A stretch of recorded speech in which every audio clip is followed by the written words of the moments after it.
Hello everyone. Today we are doing order 21 and we will continue from there only where we skip in last session. So last session में हमने complete कर लिया था कि कैसे कैसे execution होता है. I told you about its proper definition and then we discussed certain examples. Which party can go for execution, against whom you can pass the order for execution, and in which court you should apply for this. So we did all that. Today हम order 21 का ही execution का part उससे आगे से discuss करने वाले हैं. So order 21 execution of civil procedure code limitation की बात करता है नेक्स्ट, कि क्या पीरियड ऑफ लिमिटेशन है जिसके अंदर आपको ऑर्डर 21 की एप्लीकेशन को डालना पड़ता है. देखिए, जनरल लिमिट जो एग्जीक्यूशन की है that is for 12 years, right. But इसमें एक एक्सेप्शन है कि जो मैंडेटरी इंजंक्शंस होते हैं, मैंडेटरी इंजंक्शंस, उस केस में it's just the 3 years requirement. Means within 3 years आपको फॉर दिस एग्जीक्यूशन अप्लाई करना पड़ता है, and in other cases it's 12 years, right. अब बात आती है रेस जुडिकाटा की. देखिए, रेस जुडिकाटा एग्जीक्यूशन पर अप्लाई होता है कि नहीं. It applies in execution proceedings, yes. Res judicata इस पर अप्लाई होता है. कैसे? If application of execution decide हो चुकी है on the matter of merits, सारे मैटर्स देखकर कि यस एग्जीक्यूशन होना है या नहीं होना.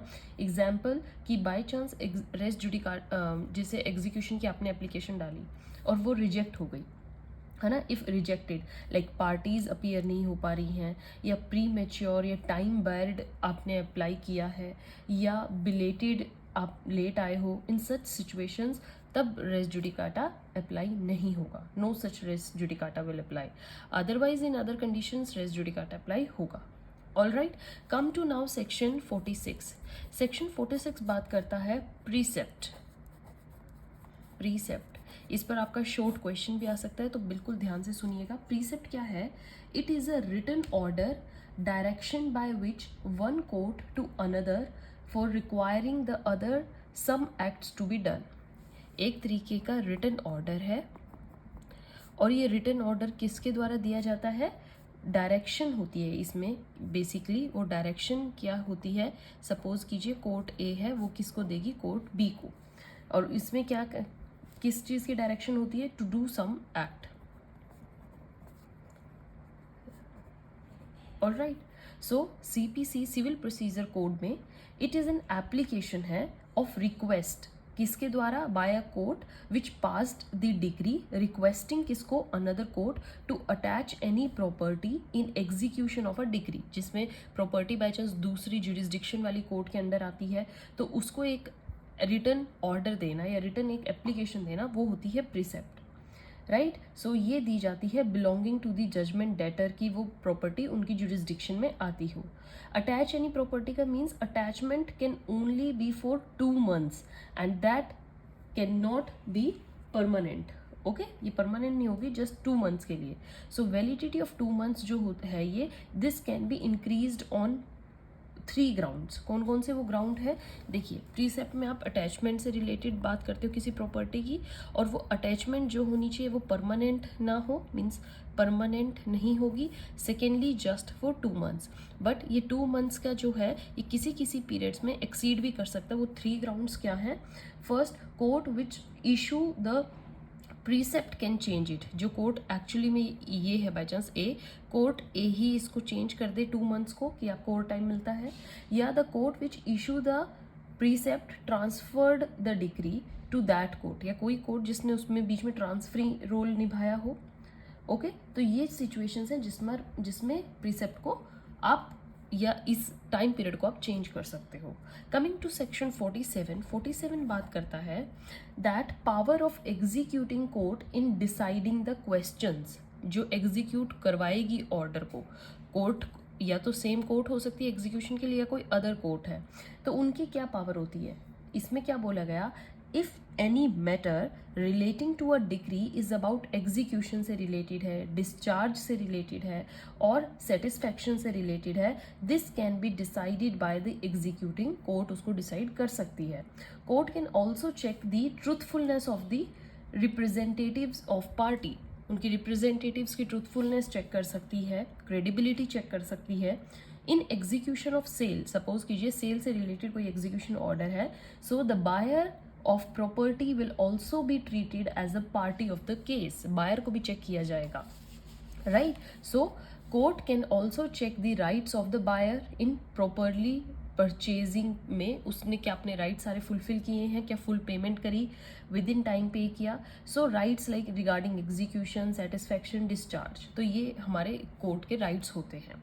कमिंग टू सेक्शन 51 बात कहता है मोड ऑफ एग्जीक्यूशन, बहुत इंपॉर्टेंट टॉपिक है, इसको आप स्किप नहीं कर सकते. Section 51 mode of execution means execution किस किस मोड के थ्रू करवाया जा सकता है, क्या क्या तरीका अपनाया जा सकता है. देखिए mode is chosen by the decree holder, जो डिक्री होल्डर है मीन्स जिसके फेवर में डिक्री आई है वही मोड को चूज करेगा.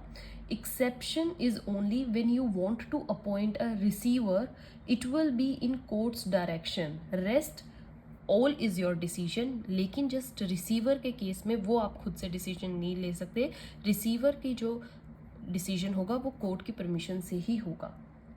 ओके, सपोज क्या क्या वो है मोड्स हम डिस्कस कर रहे हैं.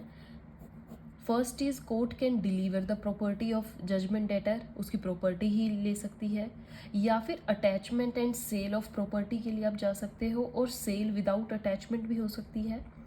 Arrest and detention of judgement debtor भी हो सकता है ना. टाइम पीरियड 58 सेक्शन में दिया गया है. Okay, then appointment of receiver, जो मैंने आपको बताया रिसीवर का केस सिर्फ कोर्ट ही देखेगी, और any other manner if court is ready to satisfy, right. अब आ जाती है बात if arrest and detention is related to money matter. अगर अरेस्ट की बात है और अरेस्ट आप किसी को करवाना चाहते हो और वो नहीं हुआ है, उसके लिए आप एग्जीक्यूशन चाह रहे हो, और वो अरेस्ट और डिटेंशन जो है वो मनी मैटर से रिलेटेड है और पैसे से रिलेटेड मामला है, तो court can not order arrest and detention, वहाँ पर अरेस्ट एंड डिटेंशन का ऑर्डर नहीं देगी. बट इफ प्लीडर सेटिस्फाई, या ये सेटिस्फाई कर दे कि if he will not be arrested, अगर आप इसको अरेस्ट नहीं करोगे तो judgment debtor might run away, या he might transfer his property और हाइड अवे, और he has means to pay but he is not ready to pay, या judgment debtor is in fiduciary relationship with decree holder but not fulfilling the right, है ना. By chance वो relation, family relation से superior वो इसलिए पे नहीं करे, उस पर दबाव बना रहे हैं, तो इन केसेस पे उसको अरेस्ट किया जा सकता है. अदरवाइज मनी मैटर्स पे, in money matters no arrest, arrest का आप कोई एग्जीक्यूशन ऑर्डर नहीं ले सकते. Fine, coming to the next topic we will discuss in detail. Arrest and detention जो है ये आपका सेक्शन 55 से 59 में भी दिया गया है, आप इसको ध्यान में रखिएगा. Person who can not be arrest and detain under civil cases, कौन कौन से वो पर्सन है जिनको आप नहीं अरेस्ट कर सकते, ध्यान से सुनिएगा. अ वुमेन और अ मजिस्ट्रेट और अ जज while going to presiding in or returning from their courts, in between आप उनको अरेस्ट नहीं कर सकते. एनी MP और MLA को आप अरेस्ट नहीं कर सकते, और एनी अदर पर्सन और class of person which state government states that by their arrest they might be in danger of inconvenience to public, तो आप उनको अरेस्ट नहीं कर सकते. और पार्टी के कोई प्लीडर है, विटनेस है, ओके, उनका कोई एजेंट है, तो आप उनको भी अरेस्ट नहीं कर सकते. नेक्स्ट इज जजमेंट डेटर को आप अरेस्ट नहीं कर सकते किस केस में, where decretal amount doesn't exceed ₹2000, means 2000 rupees से कम मनी का मामला है, उस केस में भी आप अरेस्ट नहीं कर सकते, राइट. अब आ जाती है बात अरेस्ट करने के बाद प्रोसीजर क्या होगा. सपोज कीजिए आप अरेस्ट के लिए गए, तो अरेस्ट में प्रोसेस क्या होता है, any time in a day but not after sunset और बिफोर सनराइज, आप नहीं जाएंगे इनके रेजिडेंशियल प्लेस में. देन नो विंडोज और doors can be broken unless in case of judgement debtor is sitting inside and he is not coming out after various calling when he आ रहा है, तब आप तोड़ सकते हो, otherwise you can not break those. Next is if पर्दानशी women is there in the house and is not a judgment debtor नहीं है, तो firstly you will give full opportunity to come outside और remove from that place so that judgment debtor को आप पकड़ सको. Okay, तो ये चीज़ें आपको क्रिमिनल कोड में पढ़ने को मिलेंगी। अब बात आती है, court never gives warrant direct to judgement debtor, को वारंट नहीं देती कि एकदम से पकड़ के लाओ, on application made by degree holder for arrest and detention. Firstly क्या करती है, court will give a notice to judgement debtor and will give him full chance to come to the court and put your part of defence. भाई आओ और अपनी आप बात रखो, आपको क्यों अरेस्ट नहीं किया जाए, कारण बताइए हमें कि क्यों नोटिस आपको दिया जाएगा ये। So here full natural justice देखने को मिलता है आपको।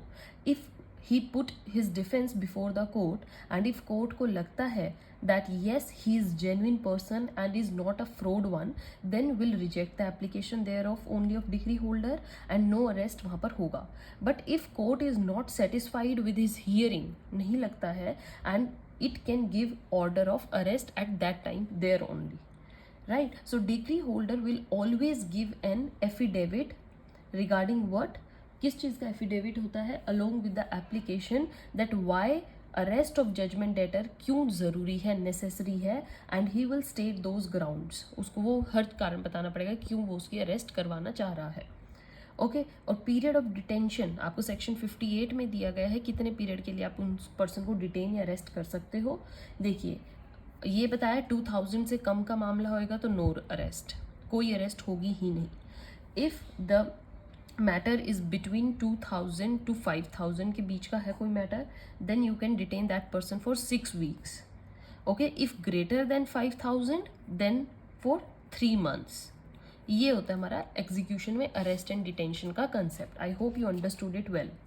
अब आती है बात रिलीज ऑफ जजमेंट डेटर। आप उसको रिलीज कैसे करोगे जब आपने उसको पकड़ लिया है। First on the payment of money, जब वो पूरी मनी पे कर दे, या decree holder himself is satisfied and he don't want his detention further any more. Next क्या हो सकता है, if decree got satisfied by other mode, दूसरे मोड से वो डिग्री सेटिस्फाई हो गई है, या फिर an omission of decree holder to pay subsistence allowance such as release doesn't mean judgement debtor is free from his debt, it only means कि he is release and he can not be rearrested. वो just उसको अपनी कोई duty fulfil करने के लिए उसको release करवाता है, या फिर on the ground of illness बीमार हो जाता है तो आप जजमेंट डेटर को रिलीज कर सकते हो। Now we are going to discuss the very important concept, it's attachment of property. हमने अरेस्ट का कंसेप्ट पढ़ा है एग्जीक्यूशन में, अब हम पढ़ेंगे अटैचमेंट ऑफ प्रॉपर्टी। ये भी पढ़ा है ना हमने, एक मोड कि आप उसकी प्रॉपर्टी के को अटैच के लिए जा सकते हो, इसके लिए अप्लाई कर सकते हो। सो इसमें क्या है, when judgement debtor is not paying you money but not pays, so for execution of degree you go for attachment of his property, right? Attachment of property is done of his property। अब आपने एक जीता जागता case सुना है विजय माल्या का, बहुत बढ़िया केस था विजय माल्या का केस, उसमें यही था। तो सेक्शन 51 का क्लोज बी हमें क्या कहता है, देखिए अटैचमेंट ऑफ प्रॉपर्टी का कंसेप्ट आपको गिवन है from section 60 to 64। All right, तो इसमें क्या था, here this section empowers court for attachment for execution of decree, and section 60 to 64 and rule 41 to 57 जो order 21 के हैं, they deals with the attachment of property, attachment से related है। अब बात आती है which property can be attached, किस प्रॉपर्टी को आप अटैच कर सकते हो। सबसे पहली बात देखिए, properties which are exempted from sale से एग्जम्प्टेड है, एंड एग्जीक्यूशन ऑफ डिग्री से वो भी एग्जम्प्ट हो जाएंगे। Any property of judgement debtor can be attached, like land को आप अटैच कर सकते हैं, हाउस को, बिल्डिंग को, गुड्स को, मनी को, बैंक नोट्स को, cheque, bills of exchange, hundis, promissory notes, government securities, bonds, or any personal property in the name of judgment debtor, sorry any property।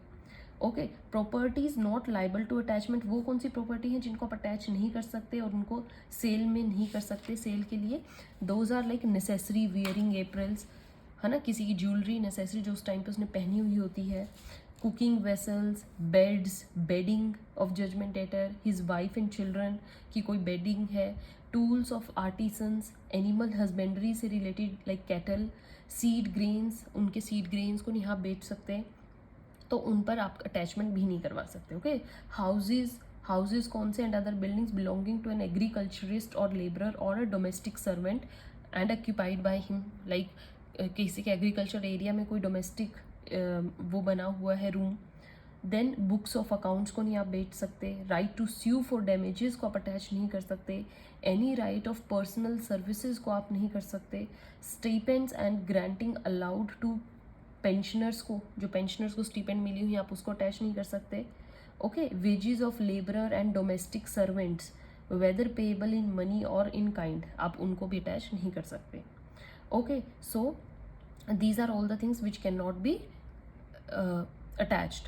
Coming to one thing, clause E बात करते हैं इसका, very very important क्या है, salary to the extent of first 1,000 rupees, okay, and 2/3 of the remainder in execution of any decree other than the decree for the maintenance. ठीक है, मतलब आप किसी की सैलरी को अटैच कर सकते हो, बट उस सैलरी का कंसेप्ट थोड़ा आपको समझना पड़ेगा. इसमें क्या है, जैसे कोई भी डिग्री पास हुई है और वह मेंटेनेंस की नहीं है, देखिए अगर मेंटेनेंस की होगी तो आप सैलरी के लिए नहीं जाओगे, उसका अलग कॉन्सेप्ट है. अगर वो मेंटेनेंस से रिलेटेड नहीं है तो कितनी सैलरी अटैच हो सकती है, इसमें यह क्लोज ये कहता है कि सबसे पहले उस सैलरी में से आपको 1,000 रुपीज़ निकाल लेंगे. फॉर एग्जाम्पल आपकी सैलरी सपोज कीजिए 10,000 है पर मंथ, ओके, तो 10,000 में से 1,000 निकाले, आपके पास कितने बच गए, 9,000. अब 9,000 जो बचा है इसका 2/3 कर दीजिए, दैट इज 6,000. तो हम 6,000 प्लस जो वो 1,000 निकाला था, 7,000 को अटैच नहीं कर सकते, 7,000 को अटैच नहीं कर सकते. रिमेनिंग क्या है, 3,000 को अटैच करेंगे. कंसेप्ट समझ में आया बच्चे? Means when your salary get attached if the degree is not related to maintenance, तो उस केस में क्या होगा, अगर मेंटेनेंस से रिलेटेड नहीं है, जो जितनी भी आपकी सैलरी है उसमें से 1,000 माइनस करके रेस्ट अमाउंट का 2/3 and that 2/3 amount plus that 1,000 को साइड में रख के द रिमेनिंग अमाउंट को अटैच्ड, राइट. अगर बाय चांस मेंटेनेंस का है वो केस, मेंटेनेंस से रिलेटेड डिग्री है, तो क्या होगा, then in that case 1/3 of salary can't be attached. For example 10,000 का ही 1,000 क्या आएगा, नियर अबाउट 3,400. सो 3,400 को आप अटैच नहीं करोगे, रेस्ट आप सब उसको अटैच कर लोगे क्योंकि मेंटेनेंस में आपको ज़्यादा चाहिए होता है. So the pay and the allowances of a person to whom air force act, Army Act and Navy Act apply, this also does not get attached. All compulsory deposits to which Provident Fund applies not be attached, like employee fund, employers provident fund, ये सब salary से already कटता है तो आप इनको attach नहीं कर सकते.